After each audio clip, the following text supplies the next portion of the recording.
चलो हाँ बेटा, तो हम कर रहे हैं आज लेस देन का ग्राफ। तो लेस देन का ग्राफ कैसे बनता है वो आज देखेंगे। सबसे पहले लिखेंगे लेस देन में लिखते ही क्या है। लेस, देखो ये होती है हमारी लोअर लिमिट, ये होती है हमारी अपर लिमिट। तो लेस देन में ध्यान रखना है हमेशा अपर लिमिट से ग्राफ शुरू होता है। जैसे कि लेस देन 10, फिर आएगा less than 20, less than 30, less than 40, less than 50, less than 60, खत्म। अब 60 तक हाईएस्ट था तो यहीं तक खत्म करनी है। उसके अलावा आप लोगों ने 10th क्लास में मीडियन, आपने मीडियन देखा था। मीडियम में एक फ्रीक्वेंसी निकलती, इसको बोलते हैं कोमुलेटिव फ्रीक्वेंसी। याद है कैसे निकलती थी? पहला सेम, अगले में अगला जोड़ दो, अगले में अगला जोड़ दो, अगले में अगला जोड़ दो, अगले में अगला जोड़ दो, और अगले में भी अगला जोड़ दो। तो ये आ गई आपकी कोमुलेटिव फ्रीक्वेंसी। यही होती है लेस देन की भी आंसर। तो 10 का आ गया 5, 20 का हो गया 15, और 30 का बन गया 25, फिर बन गया 40, और फिर बन गया 50। ये तो गड़बड़ लग रही है बेटा, कोई छूट गया क्या बीच में? पूरे हो गए? पूरे हो गए। तो अब हमारे लेस देन का ग्राफ बन गया। एक बार मैं इसका लॉजिक समझाता हूँ। लॉजिक क्या बोलता है कि 10 से छोटे, बेटा 10 से छोटे इस कैटेगरी में जितने आते हैं वो सब ये रहे।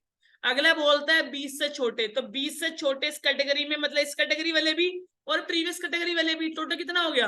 15। ये लॉजिक समझा रहा हूँ। फिर 30 से छोटे, मतलब ये वाला तो लेंगे लेंगे, फिर इससे ऊपर वाला भी 30 से छोटा है, इसके ऊपर वाला भी 30 से छोटा है, तो सारे जुड़ गए तो कितने हो गए?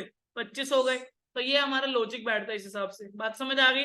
अब हम इसका ग्राफ बनाएंगे, तो ग्राफ बनाने में हमेशा ध्यान रखना है ये आपके सारे एक्स एक्सिस पे आने चाहिए, ये सारे आपके वाई एक्सिस पे, बिकॉज फ्रीक्वेंसी हमेशा वाई एक्सिस पे रहती है।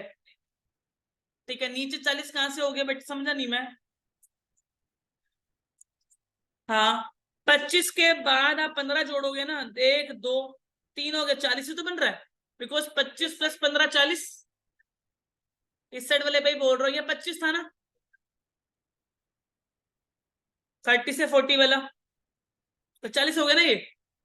वही तो समझा रहा हूँ। यहाँ तुम्हारा लास्ट आया 25, 25 पे जोड़ा तुमने 15, 15 जोड़ोगे तो क्या होगा? 40। ठीक है, बात समझ आ रही है? कॉम्बिनेटिव फ्रीक्वेंसी कुछ नहीं है, पहला सेम लिख दो। 5 में 10 जोड़ेंगे, अगला नंबर जोड़ेंगे, मैं साइड वो चेंज करता हूँ हल्का सा। अब तुम्हें देखेगा, जैसे 5 है बेटा, पहली फ्रीक्वेंसी क्या है? पहली फ्रीक्वेंसी है बेटा 5। 5 तो आ गया सेम, 5 में 10 जोड़ेंगे कितना आ जाएगा? 15। 15 में फिर 10 जोड़ेंगे कितना आ जाएगा? 25। 25 में 15 जोड़ेंगे तो कितना है? 40। 40 में 10 जोड़ेंगे तो कितना आ जाएगा? 50। 50 में 5 जोड़ेंगे तो कितना आ जाएगा? 55। अब समझ आ गया? क्लियर है? अब ये टोटल आ गया। अब हमें ग्राफ बनाना है बस। तो इसमें थोड़ा टेढ़ा मेढ़ा बनेगा। तो नीचे आएंगे 10 वगैरह वाले, तो 10, 20, 30, 40, 50, 60। ठीक है, और ये आएंगे ऊपर, तो ये आप ले लो मेरे ख्याल से 10 का, आप ले लो 10, 20, 30, 40, 50, 60, 70। कितना आ गया? 10 पे आ गया 5, तो 10 पे आ गया 5, ये रहा। ठीक है, अगला 20 पे आ गया 15, 15 होगा 10 और 20 के बीच में। 30 पे आ गया कितना? 25। फिर 40 पे कितना आ गया? ऐसे बनाना है, 40 पे आ गया 40। फिर 50 पे कितना आ गया? 50। फिर 60 पे आ गया 55। अब इसको ऐसे जोड़ दो, सारों को मिला दो, ये बन गया आपका लेस देन का ग्राफ। क्लियर है बात?